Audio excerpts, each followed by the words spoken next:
Assalamualaikum, merhaba, günaydın. Benim isim Vakas.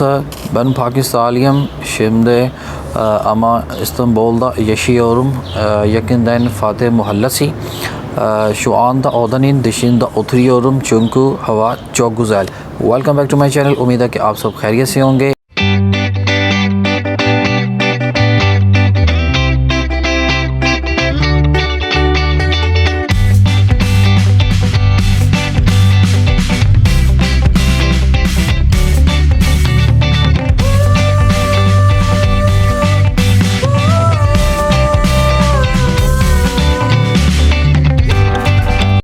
जैसे कि last video में मैंने आप लोगों को बताया था कि मैं महंगाई के हवाले से बात करूँगा। ये बात सच है कि तुर्की में पिछले 1-1.5 महीने से महंगाई जो है वो उसकी शरह में इजाफ़ा हुआ है उसकी, लेकिन कुछ वजूहात हैं। ऐसा नहीं है यहाँ पर करप्शन है बहुत ज़्यादा हो गई है तो उसकी वजह से बहुत सारे प्रॉब्लम हो रहे हैं लाइक आवर कंट्रीज़। ऐसा बिल्कुल भी नहीं है। असल में इनकी जो इकॉनमी का जो 40 और 45% जो इकॉनमी का जो इन्हिसार है वो ज़्यादा टूरिज़म के ऊपर है। अब कोरोना की वजह से जो है वो हर जगह जो है वो ऑल ओवर द वर्ल्ड आपको पता है कि फ़्लाइट्स बंद हो गई हैं, चूँकि एक डेथ रेशो का उसमें इजाफ़ा देखने में है ऑल ओवर द वर्ल्ड। तो लोगों ने, हुकूमतों ने अपने जो लोग हैं उनको ट्रैवल करने से मना किया है कि वो अब जितने भी टूरिस्ट पॉइंट हैं, destination all over the world, वो वहाँ पर नहीं जा सकते। उसकी वजह से ये हुआ कि जो 3-3.5 या 4 करोड़ के लगभग टूरिस्ट हर साल तुर्की के अंदर आता था, बहुत सारा पैसा यहाँ पर वो यानी कि वो फेंक कर जाते थे जो तुर्की के यानी कि इनके लोकल सिस्टम के अंदर जो वो एब्जॉर्ब होता है वो पैसा, ज़ाहिर बात है तो उसकी इकॉनमी को असर पड़ता है। अब वो नहीं आ रहा तो जिसकी वजह से इनका नेगेटिव असर पड़ा इनकी इकॉनमी के ऊपर, और जिसकी वजह से इनकी जो करेंसी वैल्यू है वो, मैं आपको पहले भी शायद बताया कि 27-28 पाकिस्तानी रुपये का मैंने 1 लीरा लिया था। अब जो है वो साल के करीब होने को यार वो 18 रुपये के ऊपर आ गया है, पाकिस्तानी रुपये के बराबर हो गया इनका लीरा।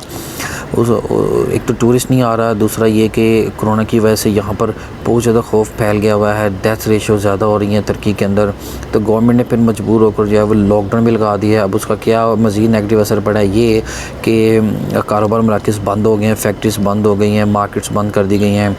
सिर्फ खाने पीने की जो मखसूस जो इन्होंने वो ब्रांड्स रखे हुए हैं, यानी कि वो शौक है, बीमा 101 है, मिग्रोज़ है, उनको अलाउ है, वो भी मखसूस टाइम उन्होंने स्पेसिफिक रखा हुआ है कि आप इस टाइम से इस टाइम तक, यानी कि सुबह 9-10 से लेकर शाम 5 बजे तक उन्होंने कहा जी आप 5-6 बजे तक आप इसको ओपन कर सकते हैं। वो पहले वाला सिस्टम नहीं है कि रात लेट तक आप इसको खुला रखें। और इसके अलावा जो रेस्टोरेंट है उनमें भी उन्होंने कहा जी सीटिंग बंद है, सिर्फ टेक अवे आप कर सकते हैं, अदरवाइज़ नहीं। तो इसकी वजह से बहुत ज़्यादा जो है वो इनकी इकॉनमी के ऊपर भी बुरा असर जो है वो पड़ा है, जिसकी वजह से इनकी जो महंगाई है हर चीज़ के अंदर आपको देखने को मिलेगी। दूध महंगा हो गया है, अंडे महंगे हो गए हैं, इधर गोश्त महंगा हो गया है, मसाला जात महंगे हो गए हैं, फल जो हैं वो महंगे हो गए हैं। जितनी ज़रूरत ज़िंदगी है, चीज़ें हैं जो घरों के अंदर इस्तेमाल होती हैं, उनमें नुमाया कीमतें देखने में फ़र्क आ रहा है, यानी कि उसकी उनमें ज़्यादा यानी कि प्राइस उनकी बढ़ी है। आप इस तरह अंदाज़ा लगाएं कि लेट्स सपोज़ एक हफ़्ते का एक फ़ैमिली के लिए आप लीरों में देखें तो अगर उसका 150 लीरा तक ख़र्चा आता था, एक हफ़्ते का मैं बात कर रहा हूँ, तो अब जो है वो तकरीबन आप 250-300 लीरा तक उसको आप जहन में तसव्वुर में रखें आप लोग कि इतना ख़र्चा उसका अब हो रहा है। इससे आप अंदाज़ा लगाएं कि इनकी कीमतों में कितना नुमाया फ़र्क पड़ा है। बाकी ओवरऑल ये है कि क्वालिटी में कोई इन्होंने कंप्रोमाइज़ नहीं किया, क्वालिटी बिल्कुल सेम है, वो ठीक है, साफ़ सुथरा है, मिलावट नहीं है यहाँ पर, वो रंगबाजी वाला सिस्टम नहीं है।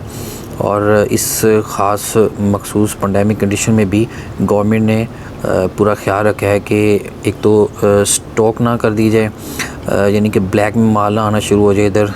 जैसे हमारे यहाँ कंट्रीज़ में आपको देखने को मिलता है, माफियाज वो एक्टिव हो जाते हैं और फिर वो पैसे बनाने की कोशिश करते हैं। शर्म या तो है नहीं लोगों में। इसके अलावा ये है कि लोग थोड़े से महज़ब में तमीज़दार हैं। गवर्नमेंट ने कहा तो लोग उसको फॉलो कर रहे हैं, मास्क पहन रहे हैं, गैदरिंग नहीं कर रहे।